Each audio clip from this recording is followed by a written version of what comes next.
Premièrement, qu'est-ce donc que j'ai été leur expliquer? Oh, c'est simple. Je leur ai dit, le drame majeur du monde actuel est exactement ceci.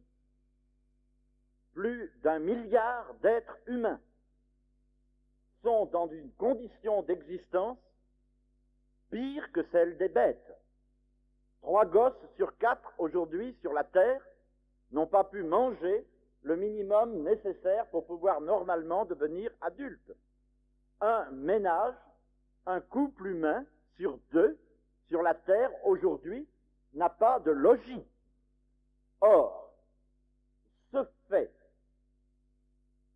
l'univers en prend conscience et l'univers s'efforce d'accomplir des efforts importants pour faire face à cette réalité, les uns par conscience, par sentiment du devoir, les autres, même s'ils étaient incapables d'avoir le sentiment du devoir, quand ce ne serait que par le sentiment de la nécessité et de la sécurité. Car, c'est évident, on nous parle sans cesse des 2 blocs qui constituent, par leur antagonisme, la majeure menace sur l'univers et l'avenir. Mais c'est une expression de la réalité mondiale absolument truquée. Il y a un 3e bloc, et c'est lui qui sera le maître de l'avenir du monde. C'est le milliard d'êtres humains qui n'ont pas de toit, pas de pain, pas d'école, pas d'hôpitaux. Et c'est le côté vers lequel ils jetteront leur espérance qui, en fait, déterminera de l'avenir de l'univers.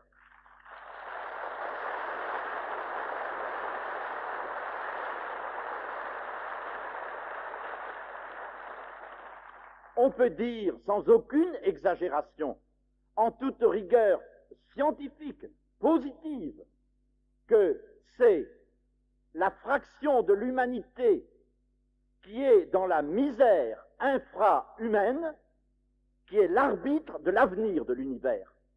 C'est la misère qui juge le monde. Or de ce fait, premièrement, le fait de l'existence de cette misère. Deuxièmement, le fait de ce que cette misère est l'arbitre de demain. En présence de ces 2 faits, des efforts sont tentés. Et c'est là que surgit le drame majeur du monde.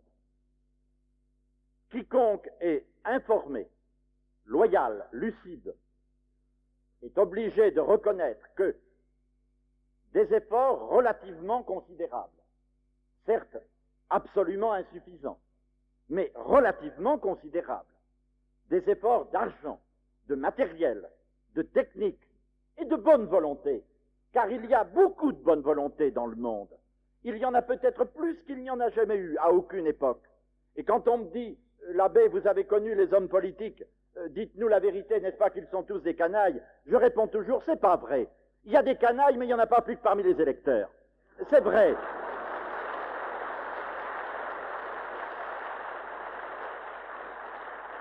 Il y a beaucoup de bonne volonté dans le monde, mais soyons lucides, réalistes. C'est là qu'est le drame, c'est que l'on est obligé de reconnaître que ces si grands sacrifices d'argent, de technique et de bonne volonté, en fait, ne réussissent à produire, pour le soulagement positif de la misère, ne réussissent à produire que des résultats absolument dérisoires.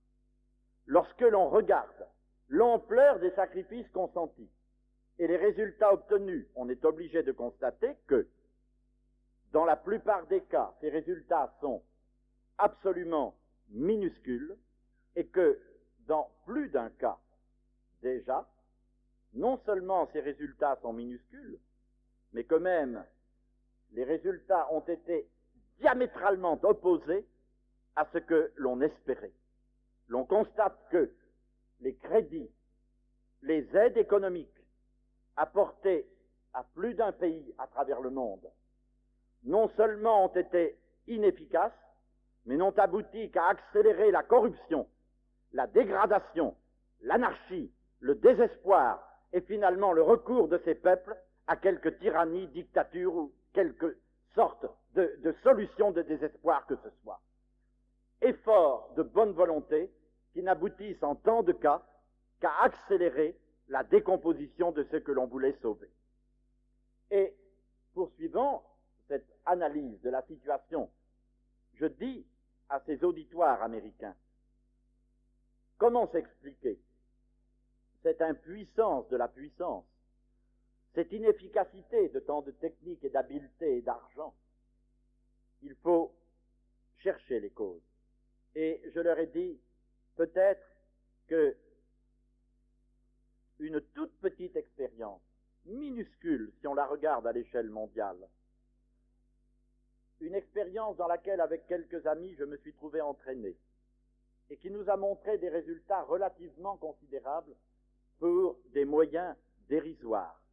Peut-être que cette petite expérience, comme une sorte d'expérience de laboratoire, opposant de grands résultats à de tout petits moyens, avec de tout petits moyens, l'opposant à de tout petits résultats face à de grands moyens, peut-être qu'il y a une leçon à en tirer. Quelle est cette leçon que l'expérience de l'aventure d'Emmaüs nous enseigne? Et j'ai essayé de la leur décrire. Je la leur ai décrit de la façon suivante. Je leur ai dit, regardons pratiquement la société telle qu'elle est, soit la société intérieure dans chaque nation, soit la société dans ses relations internationales, à l'échelle planétaire. La société est composée fatalement de deux catégories d'êtres humains. Premièrement, ceux qui, d'une manière ou d'une autre, détiennent une puissance, qu'elle soit politique, financière, culturelle, de relations, une puissance. Or, ceux qui détiennent une puissance, même quand ils sont les meilleurs hommes du monde, par la nature même de leur puissance, par la nature même de leur fonction dans la puissance, ils se trouvent fatalement, très vite, privés de la connaissance réelle, de la connaissance tragique de ceux qui sont dans le besoin. Même s'ils sont très bons, ils ont une connaissance statistique, scientifique, absolument parfaite, de toutes les sortes de détresse, dans leur peuple ou à travers l'univers. Mais ils ont perdu, ils ne peuvent pas avoir ce qu'il faudrait appeler la connaissance sanglante, la connaissance qu'un corps aurait si c'était sa propre main qui se trouvait écrasée, la connaissance qu'un ministre de la Reconstruction aurait du drame, du manque de logement, si c'était sa fille qui, cette nuit, devait dormir à 15 personnes dans une chambre.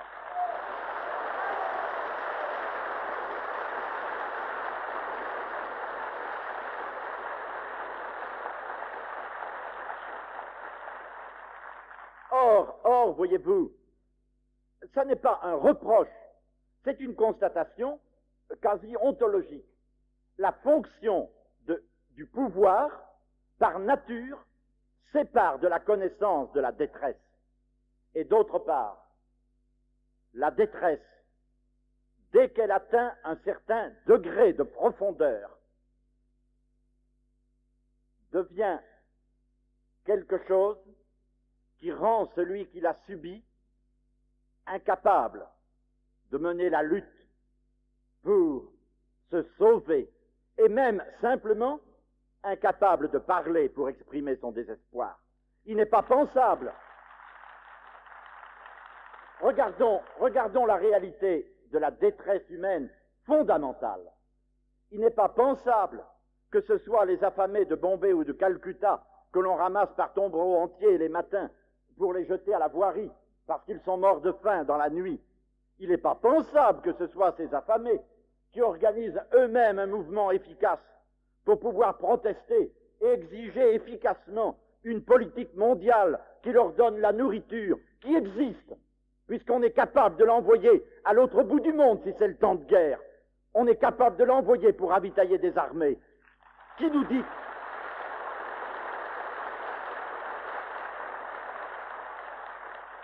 Il n'est pas possible que ce soit ceux qui subissent un tel degré de détresse primaire, fondamentale, il n'est pas possible que ce soit eux tout seuls qui obtiennent leurs droits, ou même simplement qui arrivent à crier leurs besoins.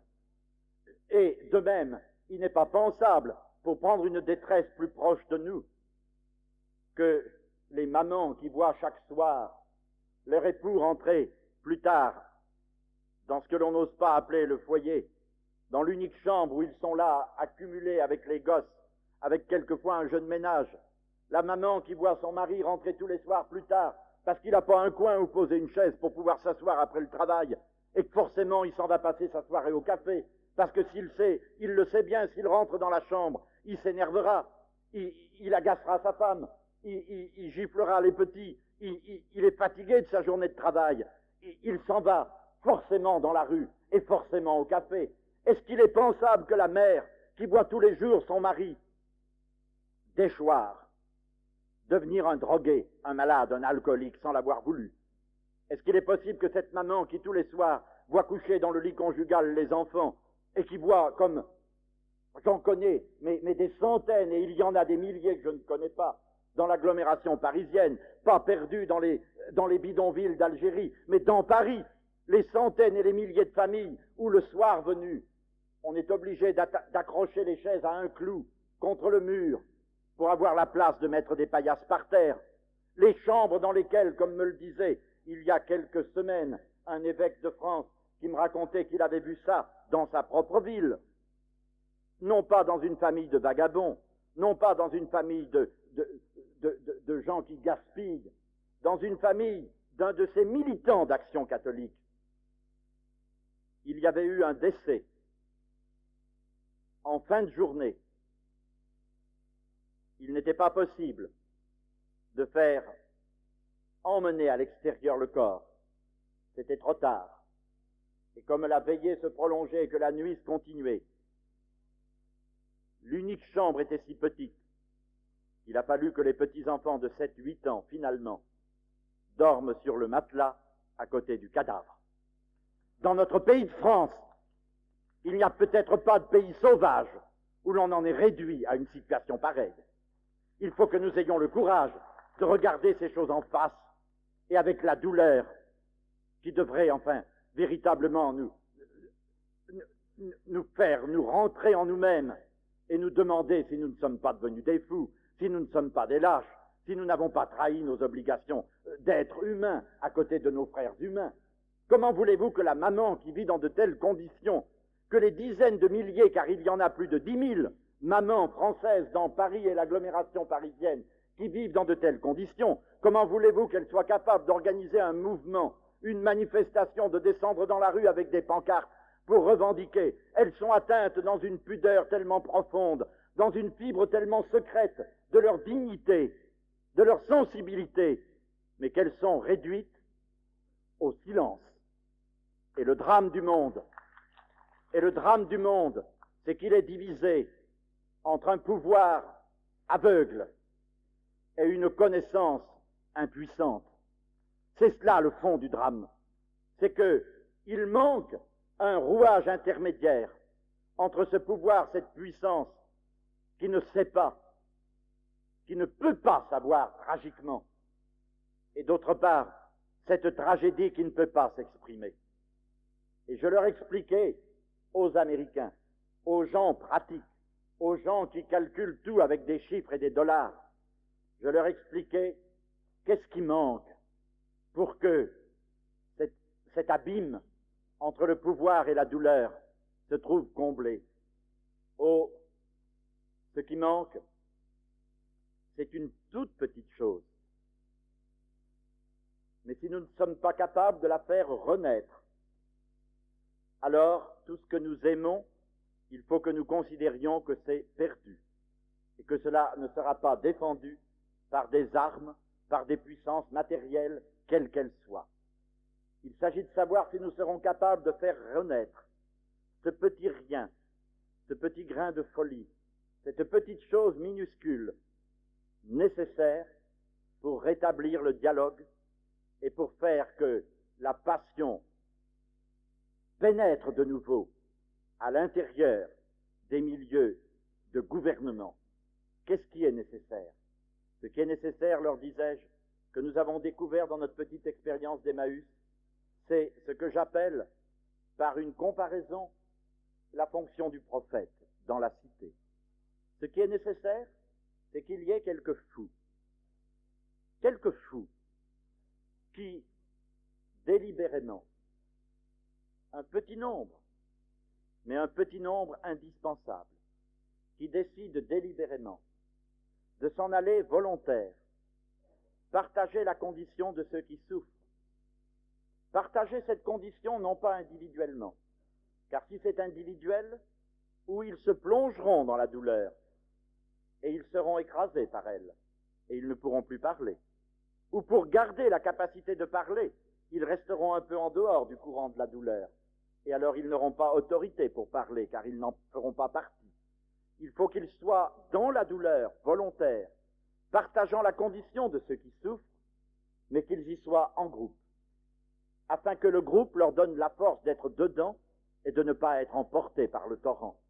Et il faut, troisièmement, leur expliquai-je, qu'il y ait un petit nombre de ces fous qui, partageant cette condition de ceux qui souffrent, la partageant en groupe afin d'être efficaces, soient décidés à vivre dans cette souffrance en assurant leur subsistance par un travail qui leur garantisse leur autonomie économique absolue.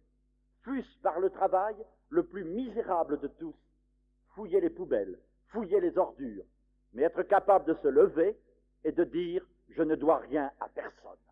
Et par conséquent, je suis capable de parler. Je suis capable de parler parce que je connais la douleur, je vis avec ceux qui l'éprouvent. Je n'en suis pas écrasé parce que la force du groupe me permet de ne pas en être écrasé, et je suis libre envers tout le monde parce que je ne dois mon pain qu'à mon travail.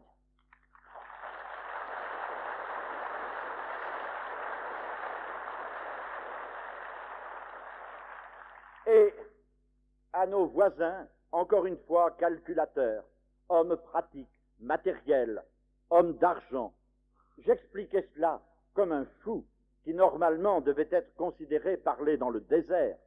Je leur dis, mais au fond, ce que je dis là, mais c'est cette nécessité de la rénovation de la fonction prophétique dans la cité.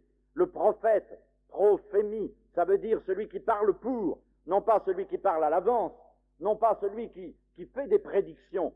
Dans les prophètes d'Israël, pour 10 lignes de prédiction, il y a 100 pages qui sont simplement la grande gueule, la voix de l'homme qui dit au prince, ton pouvoir est fait pour défendre et pour secourir ceux qui souffrent injustement, et non pas pour servir l'accroissement indéfini des privilèges des gens heureux. C'est cela le prophète.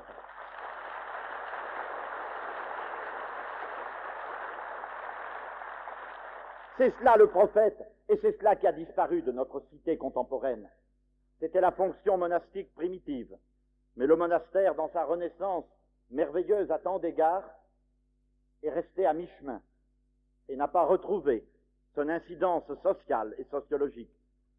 Admirable sur bien des points, la renaissance monastique depuis 150 ans, en fait, est restée à mi-chemin parce qu'elle est restée.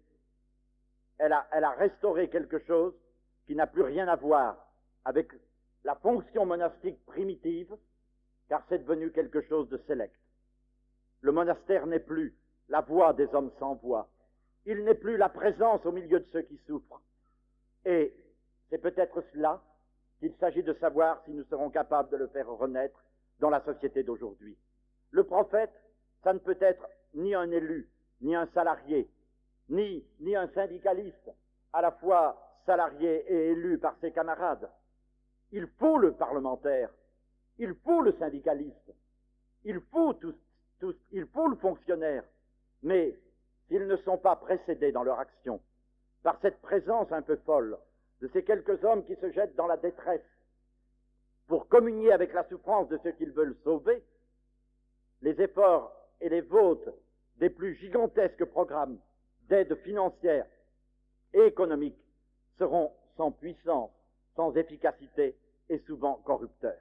C'est cela que je leur expliquais, et pour simplifier encore davantage, et j'en ai terminé avec ce que je leur disais, je concluais en leur disant, au fond, voyez-vous, le monde d'aujourd'hui, est-ce que vous ne croyez pas qu'il est devenu semblable à une sorte de maison ultra moderne, merveilleuse, équipée avec les perfectionnements les plus extraordinaires. Et dans cette maison, le papa est un technicien de l'électricité, de l'électronique, de toutes les techniques modernes les plus extraordinaires. C'est un génie dans la partie. Et voilà qu'un beau jour, dans cette maison ultra-moderne, où se trouve ce technicien de génie, l'appareil le plus merveilleux, le poste de télévision en couleur, tombe en panne. Le papa tombe la veste, prend sa caisse d'outils, ses pièces de rechange, et se met au travail. Et il ne ménage ni sa peine ni la dépense, il passe beaucoup de temps, et ça ne marche toujours pas. Et pourtant, il y dépense beaucoup d'argent, beaucoup de temps et beaucoup de capacités scientifiques. Pourquoi est-ce que ça ne marche toujours pas? Oh, pour une toute petite raison. C'est que, en dépit de sa science géniale, il a été un peu distrait et il n'a pas pris garde que son petit bébé, en s'amusant, a tiré la prise de courant. Et je leur dis, au fond, est-ce que ce n'est pas la situation de l'univers aujourd'hui? La prise de courant, c'est rien du tout, c'est minuscule, c'est si peu de choses, c'est dérisoire par rapport à la valeur formidable de ces appareils merveilleux. Mais si petite que soit la prise de courant, si elle n'est pas plongée dans le courant, il n'y a pas de courant. Et tout le magnifique matériel n'est plus bon qu'à mettre à la casse.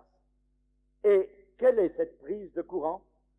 C'est non pas la bienfaisance qui se penche de l'extérieur sur la détresse, mais c'est la présence de quelques-uns qui vont en force, en groupe, et avec l'autonomie, l'indépendance que je disais tout à l'heure, s'incarner dans la souffrance, afin de pouvoir devenir sa voix et de harceler le pouvoir, de faire connaître quelle est la nature exacte du désespoir qu'il s'agit de secourir. Et alors, je concluais en leur disant, au fond, je vous dis, votre argent, ce n'est pas ce dont le monde a besoin. Ce dont le monde a besoin, c'est de savoir si vous êtes capable de donner de l'amour, du cœur humain, si vous êtes capable, dans votre peuple, d'avoir des garçons et des filles qui, les mains vides, les poches vides, sans dollars, sans argent et sans carnet de chèques, décideront de venir partager la souffrance de ceux qui, après tout, si l'on y regarde de près, et nous avons le droit, nous, les gens de l'Europe, de le dire, ne sont dans cette détresse que parce que 2 fois en 40 ans, ils ont sacrifié le meilleur de leur sang, de leur jeunesse, de leur richesse pour défendre votre liberté et votre possibilité à vous de développer votre puissance.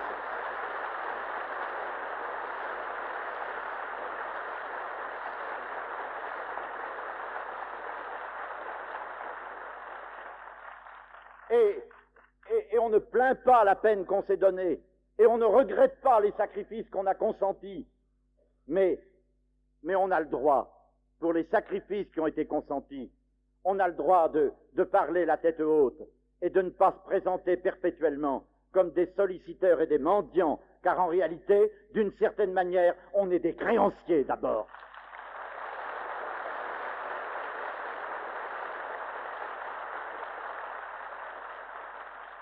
Et je le dis en passant, il est arrivé plus d'une fois dans les milieux religieux qu'avec une certaine compassion, on me dise, pauvre abbé, comme vous êtes admirable, mais comme vous êtes à plaindre de vivre au milieu de ce pays communiste, de ce pays athée, de ce pays absolument dégradé, de ce pays où la jeunesse n'est plus capable d'aucun idéal, comme vous êtes admirable.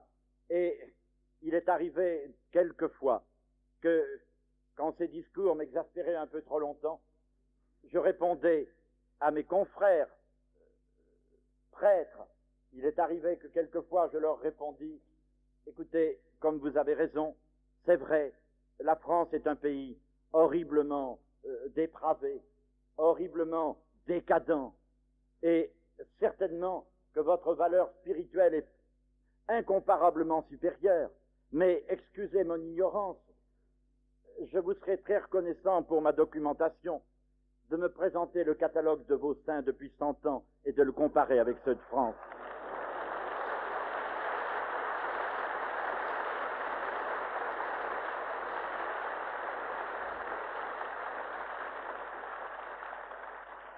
Car je veux bien, c'est vrai qu'on est des pauvres types à des tas de points de vue, on le sait, il n'y a pas besoin qu'on nous le dise, on le sait, mais on a aussi quand même quelques valeurs et quelques belles choses chez nous. On sera toujours des excessifs, on sera toujours des types excessifs, à la fois dans le mal et dans le bien, mais il faut que nous ayons la capacité de parler avec cette liberté et cette fierté.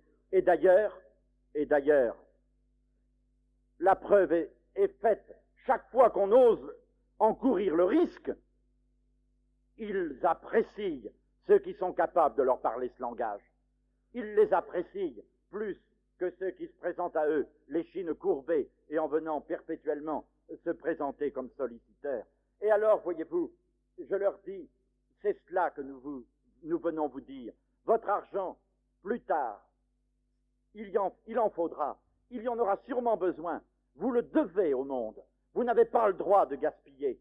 On vous a enseigné que pour la prospérité économique de votre pays, ce serait un délit si vous faisiez des économies. On vous a inculqué la notion du délit d'économie. Or, cela se comprend. Pour la période du New Deal qui a suivi la grande crise, pour une période où vous n'étiez pas participant à la réalité internationale, mais vous n'avez plus le droit aujourd'hui de vivre sur cette notion du délit qu'il y aurait pour un citoyen américain à économiser. Vous devez substituer à cette notion du délit d'économie, à cette notion du devoir de perpétuellement dépenser, et même de dépenser plus, puisque vivant toujours à crédit, vous devez substituer à cette notion une autre notion, qui est la notion du délit de gaspillage, face à un univers dans lequel il y a tant de multitudes qui manquent du nécessaire. Et vous devez prendre conscience qu'en réalité, l'exigence qui se présente à vous, désormais, est une exigence, faute de quoi vous périrez, en dépit de vos puissances matérielles, est une exigence de prise de conscience de solidarité, et de solidarité d'abord du cœur et de la présence humaine.